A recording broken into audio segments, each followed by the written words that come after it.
So that will start now. Ms. Rashid will be monitoring the chat box. Shall you have any questions? Also, please feel free to unmute or use the raise your hand feature so that you can ask a question. We also have closed captions if you would like to turn that feature on as well. All right, today is about online activities and platforms. Who is playing what and at what age? So for the most part, we're going to be going over the data from the lower school and the surveys that they filled out with me. So let's start first by what do you already know? So we did something similar to this last week. This one is just more of show you again what are the tools we use. This one isn't as common as Time to Climb last week, but this is something we use as a faculty once in a while. This is my first time moderating it.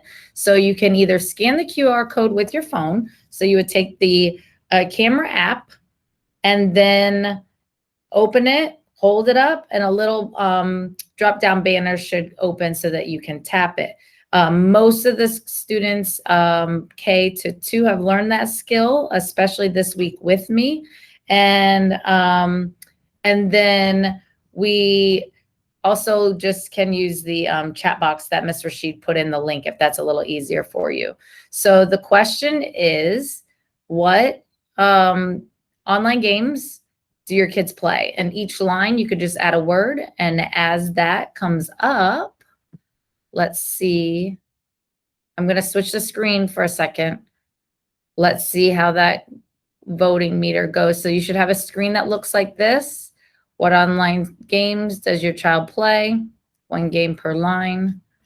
Okay. And here we go. As submissions start, those are the 4. So the more people, if we had the amount of people that we had last week, it would be kind of cool to see the word cloud grow. Oh, Adopt Me, that did not come up. Hearts. Very cool. We'll give it about 30 more seconds. The more people that put in right now, like Among Us or Roblox or Minecraft, the bigger the words will get. So this one is called the word cloud. And it just kind of is a polling visual aspect that's different than a graph. School of Dragons. I actually saw that Brawl Stars.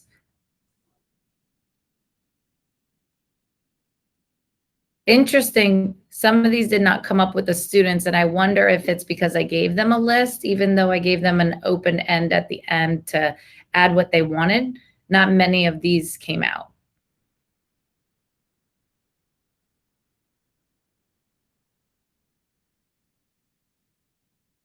All right, so these are the top 3.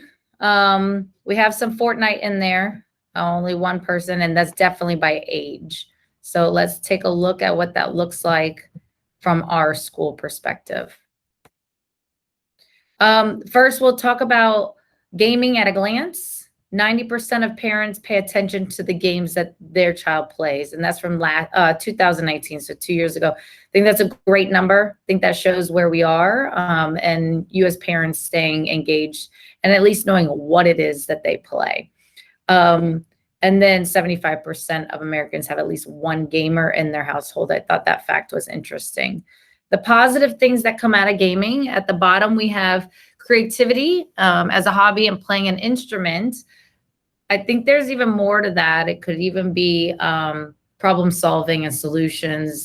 You can find a lot more statistics about gamers in that aspect if you search the web. This one is an old infographic. I actually had to cut it in half, so it was very long. So the left side is the first half, the right side is the second half. But this is from 2011. And what I found interesting about this was that I am probably sure the numbers don't vary very much. You have a lot of ratios here that are very similar that stand out to me. The other one at the bottom, you could see like we don't have the games that we play right now, Fortnite, Minecraft, you see Angry Birds, and we'll kind of loop back to that at the end. So let's take a look at what our lower school reported. And I did a session. We did K through 2 and 3 through 5. I did not leave out pre-K. Pre-K was just a little bit different on taking a survey. I kind of did it by hand and conversation, and then it was just harder to add the data back in. And I still am working on meeting 2 classes with pre-K, so I see them tomorrow. So let's get started with lower school. So of the students surveyed, you can see it's a pretty good pie chart in thirds, 3, 4, 5, and then K1, 2. We had a total of 396. We have about 408 students. Some of the students did submit twice, and I just didn't go through and edit those out. Here we go, a survey question for grades 3 through 5 only. On a typical weeknight, how did you generally spend your time? And they could check as many as they apply, but you can see where they self-evaluated themselves. Doing homework was up there, but the next one was watching television or movies, playing video games. I don't find that surprising. Any questions there? It's kind of on point to where the kids are. I think I need to work on my own child. I'm sure she is not one of these 4, prayer and devotion. Probably should work on that one. Playing organized sports, it's elementary, so you'll have a percentage there who don't. What kind of device do you use at home? Grades K to 2, you could see overwhelmingly is iPad, and that is easy access. I did ask tablet because sometimes not everybody is Apple, but 69.9% self-reported iPad.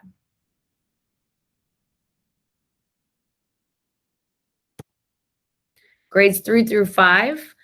Interesting enough, I did not ask this properly, or I did not give the choices properly. They started asking me PC. So after the first session with grade 5, I had to add that in the form. They also asked me about Oculus. That would be the headset, the VR headset. But I did tell them and remind them it was most of your time. So I wrote school laptop. They said personal laptop. So I gave that to them. So it was a really interesting conversation as I went up the upper grades on what device do they spend most of the time. And then they actually didn't know the term smartphone. I had to explain to them what a smartphone was, that it's a phone, but different than a flip phone. So we had a really good conversation there. And a smartphone could be an Apple iPhone, or it could be the Android or Samsung. Gaming numbers. This is, I find the rest of these slides interesting, but pretty on point, grades 3 through 5. In the red, you have the number of students that took the survey, and then the blue is what they are actually playing. So more than half is playing Among Us. More than half is playing Roblox, and these were not in any order. I just typed them. Minecraft coming in the middle, and then Nintendo Switch. So again, grades 3 through 5. And I will share this slide deck with everybody if you wanted to look at it a little longer than me flipping. Grades K to 2, again, red is total numbers surveyed. Blue is what they're actually playing, self-reported.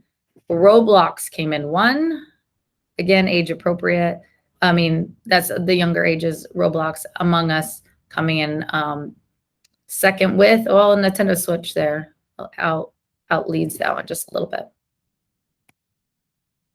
Okay, so total K to 5. If we just look at the whole entire building, Roblox and Among Us are right there. You have Minecraft, Nintendo Switch coming in, and then Fortnite, PlayStation, Xbox all come. They're just all about the same. So we're going to take a look at it by age. Okay, so these are each game broken up by who's playing what at what grade level, side by side. And it looks like grade 3 are gamers. Like that's the gaming bend. And it could be that either they are really into gaming, or it's social for them. It's Roblox, it's social. They're able to get connected, or their skill set is just getting on to that. Whereas K1, they kind of peruse it, maybe time limitations in the family. They aren't allowed to play as often. It's a variance of different things, probably. And then grade 4, 5, who knows? Could be homework or things like that. So this is just grade K. So I want you to pause for a second and just look at K. K is 5 and 6-year-olds. And we're going to come back to Among Us and Roblox.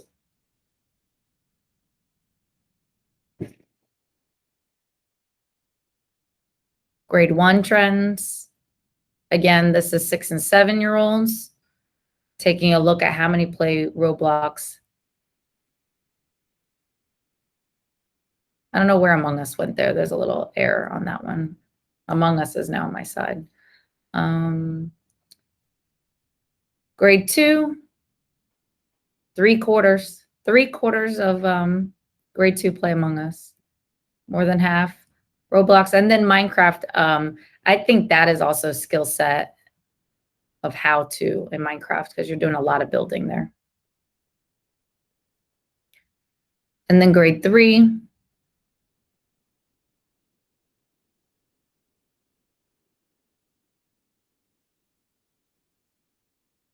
Grade 4. Still more than half. Grade 5. I think grade 5 is interesting because when we get to communicating or social media, it could be that that's where they move to on what they're doing. Okay.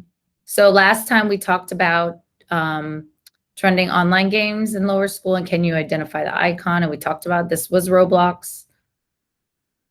That was Among Us. This one was Minecraft. I had left out this one last time. Fortnite. Added that one in, and then this one was the new one that not many people knew about. Hello Neighbor. Let me just make sure that this slide was not.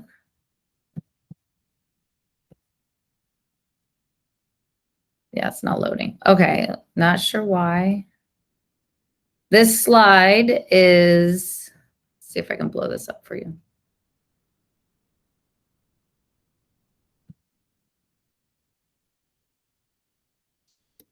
Let's take that one out. There we go.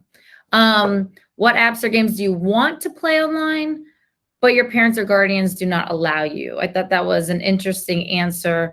Most of them said, I already play all the games I want to play, or I don't want to play any of the games that are that are offered. I think Oculus, but you can see a lot of them still want to play Roblox or Among Us, and the parents are like, no, we're not doing that. So back to Angry Birds. Where did that go? And if you have maybe a high schooler, this was the game that they played in elementary. And what's happening right now is that a lot of games used Adobe Flash, or on an iPad, they were in a 32-bit and they're having to move to a 64-bit. So Angry Birds was never mentioned. I thought that was interesting among the students. And I'm sure some of them, maybe grade 5, used to play it. But what happens is the company says, rather than updating the older games to remain compatible, they just use what they've already made, whatever's more recent, and then not the other ones become not available in the App Store or the Google Play Store. So they get phased out. Maybe some of you are familiar with Fruit Ninja. I think that was similar in that aspect. It was a trending game. Everybody was playing it, and it just kind of fades out. So you think about the games that they're already playing, Roblox, Among Us, how long will they stay? And then how long will the kids continue to stay with that trend? And as they get older, I do know, I talked to some parents and their 9th, 10th grader still plays Roblox.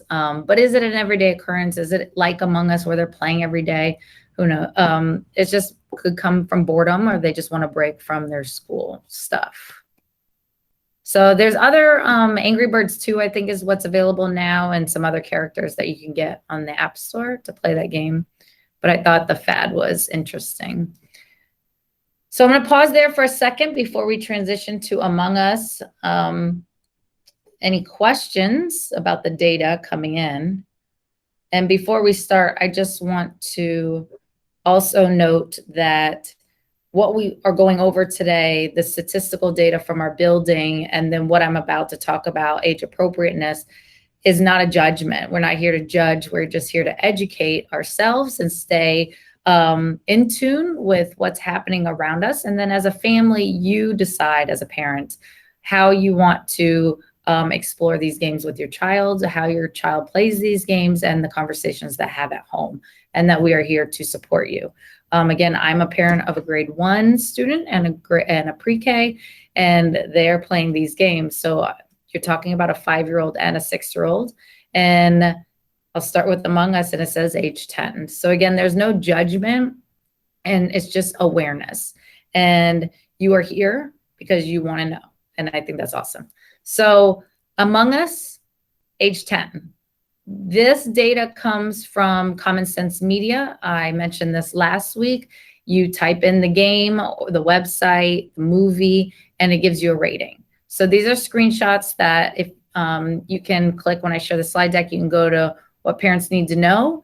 And there's a list of more information here, but this is a snapshot. So it says, Common Sense says it's age 10. What parents say on an average, age 11, and then what kids say is 10.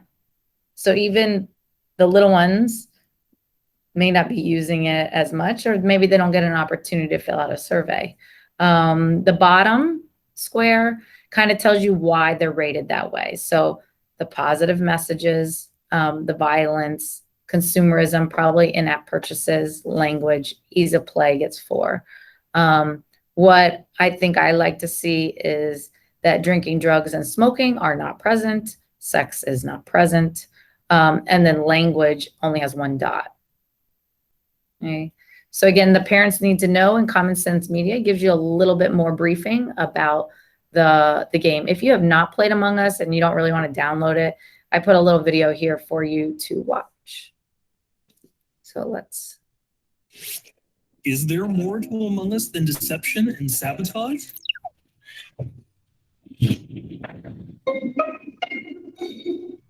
Well, sometimes there's lots of drama too.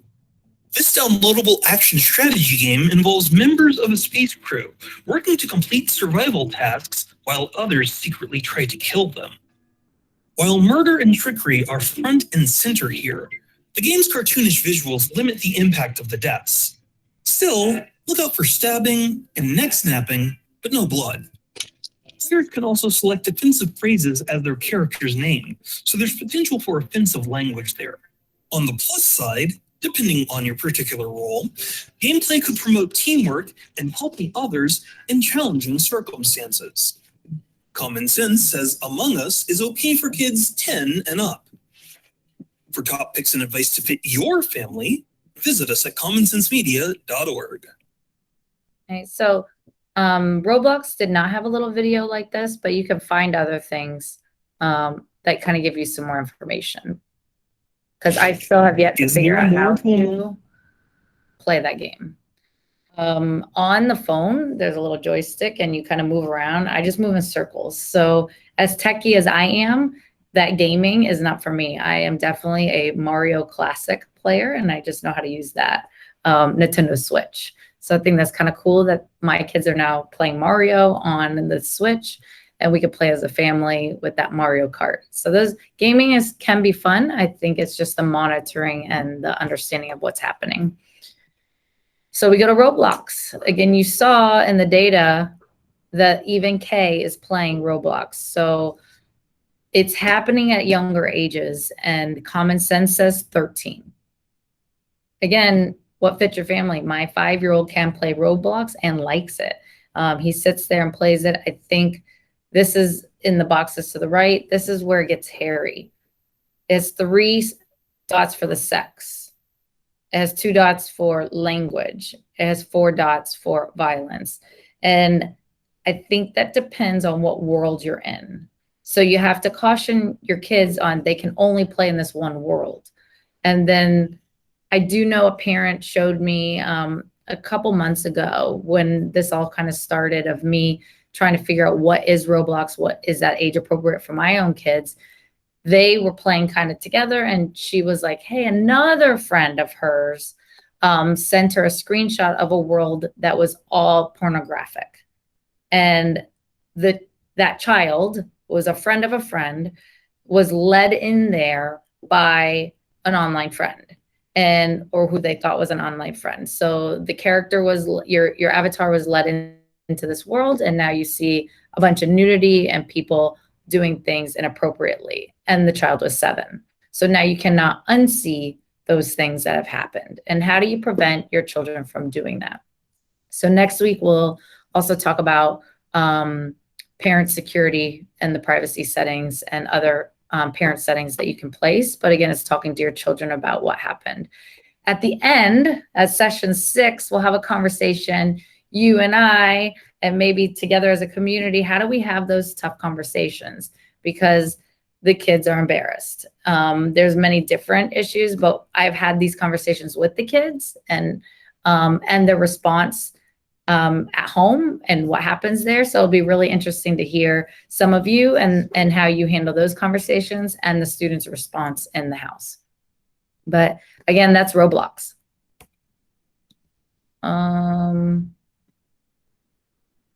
Online communication. Interesting. This is by grade. Okay, so it'll change by grade as we move through this. So text messaging, again, grades 3 through 5. WhatsApp. Some students didn't know WhatsApp was texting via another teacher. So I had added that as part of texting, but they WhatsApp. If you're not familiar with WhatsApp, it's group texting that is not just for iPhone or Android. It's just one big platform. FaceTime, the kids, I disregarded this as an online communication until I met with the kids. And they're like, FaceTime's not on your list. And I was like, type it in. And so many of them FaceTime and play the online game. And that's their online communication. It's not necessarily that they're calling a friend, but I reflect into my own 5 and 6-year-olds. That's how they call grandma. That's how they call my friends, their aunts or uncles. They don't actually like to talk on the phone. So when I'm holding the phone talking on it, they take it and they hit the FaceTime button. They want to see something. I think that's interesting in a generalization of where the kids are. House party, another group chat time. This was heavy in middle school. It ended up having to be blocked to download because they were chatting on their computer during class. This is the new one-ish. It's a gaming chat site called Discord, and 5th grade has had some experience on there. Now, they were very slow to tell me. I think one child just said it, got the eyeballs from the other children in the class, and then they did talk to me about it. So this is the icon if you wanted to take a look at that, if your child had a phone. There's also a family guide to Discord. The other kind of interesting piece to Discord is gamers. They asking questions. They're kind of like researching in there about games. Before we had that magazine you had to buy about games. You went to the grocery store, you bought the games, you can find the hacks, you can find the tricks, trades of these games so you can pass new levels and beat the game. But that's where gamers go. They go to Discord. However, they can also make a private server and only talk to friends. So we'll talk about that more next week on parent settings and things like that, and talking to your kids about setting privacy. Discord gets complicated if you don't have those settings on because you're talking to strangers. So the last one, again, it's where you are not.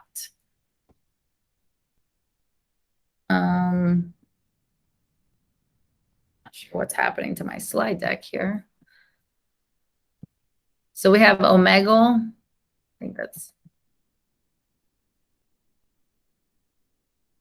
bring to front.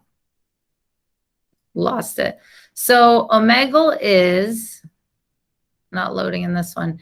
It is a website that it says talk to strangers, and it kind of matches you with two people, and you talk to strangers, and that came out of a grade 5 student. So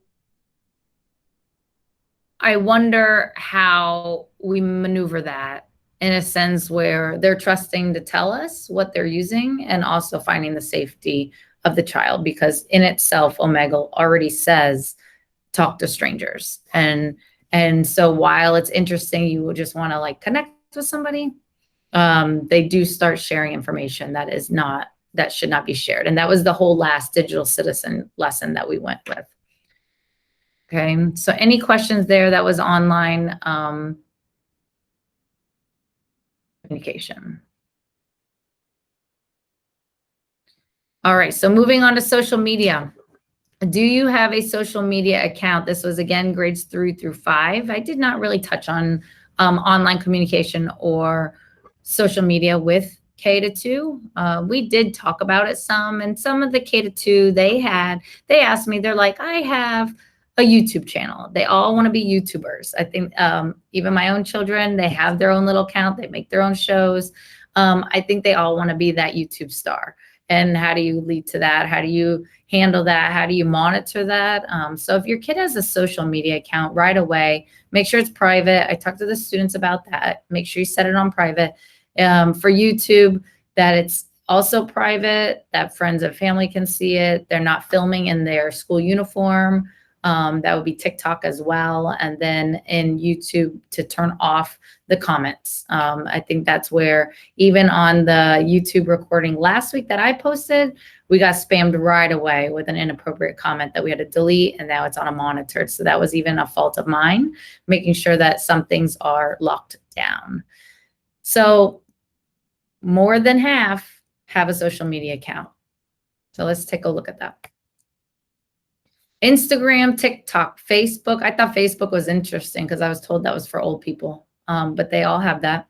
Snapchat, and then Twitter I thought also was interesting, but I wonder, this is what they want, by the way. This is what social media accounts do you want to have, but your parents may not allow you. They want to have these things. I think they want to have Facebook and Twitter because they want to see what it is. Or they hear about things that happen on Twitter, but it's not necessarily something that they're interested in. TikTok is one of the big ones, and Instagram. Okay, so then I asked, for those of you that have a social media account, what do you have? And then TikTok was overwhelming, 81% of grades 3 through 5. Instagram was next with 49%, and then Snapchat 45%. And the TikTok, I was somewhat naive at the beginning. I let Reagan have this app just to have, and she was dancing and she knew how to dance, and she's really good at TikTok dancing, and she has been since she was about 4 or 5 with my upper school players. But I didn't know there was a whole nother side of this TikTok where they could scroll and you can see things and you can hear. And there is, as much as you want to say there's a filter on it, there's not. Things that get bypassed. And I heard in the back seat of the car words that I shouldn't have been hearing, and I had to hurry up and grab the phone from her and try to put that on lockdown. So now we don't have TikTok at all. She can do her TikTok dancing on the Nintendo Switch, Just Dance. So while it's trending, just be aware that there are things on TikTok that are not age appropriate. Okay. Instagram, make sure we talked about with Instagram and Snapchat that the students are not taking pictures in their school uniform. They're not taking pictures of other people without their permission. They're not posting it in places like our bathroom that are not appropriate for social media. So we just talked about good digital citizenship. So that's an example of TikTok. What social media accounts do you want to have, but your parents may not allow you? So this is social media. They already have social media accounts. Those are the kids that said, yes, I have one. Here's the data that says what they want, but they're not allowed. So you can see a bunch of them had TikTok, but only 4 reported they didn't have it already. And then Instagram, Facebook, Snapchat, and Twitter. And then there's some comments that they are allowed everything. It's not everything, it's everything. So the lingo there was interesting. Most of them did say that. They're like, if they already had it, that's what they wanted. Grades 3 through 5. So we take a breath and we say, what now? And then there's the data. This comes from the Entertainment Software Association, and it's current as of last year, 2020. And this is a whole PDF.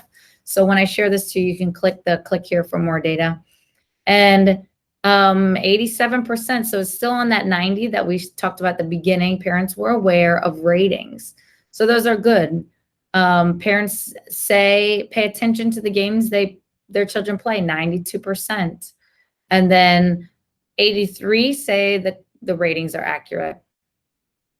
And then 87 find parental controls useful.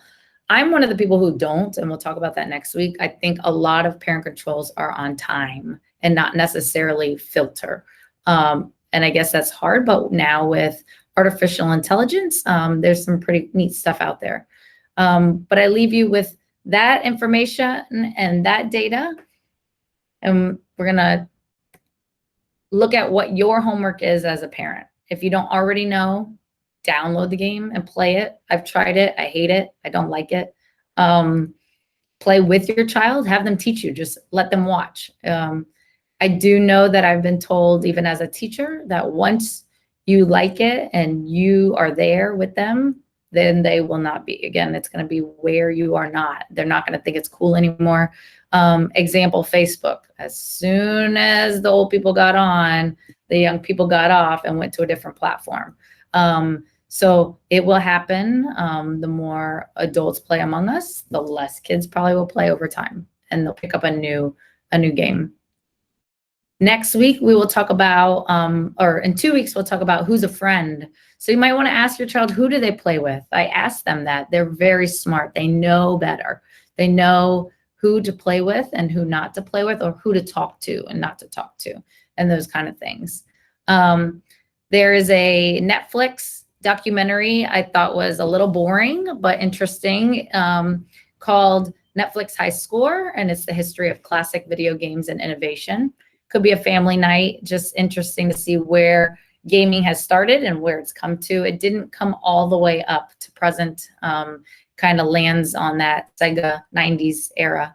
So, and then I would start kind of seeing what social media accounts does your child have and evaluating them and seeing maybe what kind of constraints you may need to start putting on them because of the age. And I will leave you with the social media accounts for Snapchat and Instagram, even YouTube. The connections that they can make quickly and easily does lead to the drug world. And recently, as of yesterday, there was a 16-year-old who bought Xanax through Snapchat that was laced with fentanyl, and he died immediately. So those are the worlds that I think that we are trying to hold our little ones in the lower school from accessing to, and educating ourselves so that they don't get to that point. And the more they're exposed to, the harder it is for us to keep up. And I think you all just being here or watching this recording is that step. And we do it together, and we do it as a community, and we try to keep each other in tune as to what's happening. So I thank you for joining me today. That's all the time we have. I'm sorry we are over. And next week, we will be talking about parent controls and the different things that you can do to try to filter what the students and how the students access. Okay. If you have any questions, I will definitely stay on with you. If not, I'm going to stop the recording, and I'll see you all next week.